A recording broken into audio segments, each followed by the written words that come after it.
Good morning. एवढा सुंदर view दिसतो सकाळी सकाळी माझ्या बेडरूमच्या विंडोमधून. नंतर ना मी छान अशी तयार झाली. आज सगळे लवकर उठले होते कारण युवा लवकर उठला होता. रावाचा टिफिन पॅक केला. आता फराळ आहे म्हणून नाश्त्याचं टेन्शन नाही आहे. आमचं दिवाळीचं भरपूर फराळ बाकी आहे. अजून 10 दिवस पुरेल एवढं आमच्याकडे फराळ आहे. राव इकडे ऑफिससाठी तयार होत होते.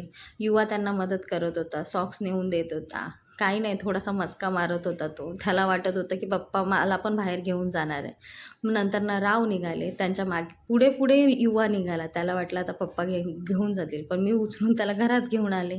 नंतर ना छान अशी त्याची आंघोळ घातली. आंघोळ घालताना भरपूर रडारड केली म्हणून त्याला शांत करण्यासाठी खाऊ दिला.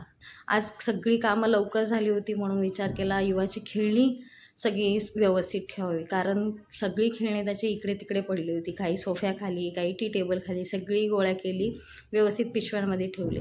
आता ज्या खेळण्याच्या पिशव्या त्याने सगळ्या फाडून टाकल्या म्हणून अशा दुसऱ्या पिशव्यामध्ये मला त्याची खेळणी ठेवावी लागते. सगळी व्यवस्थित खेळणी ठेवून दिली.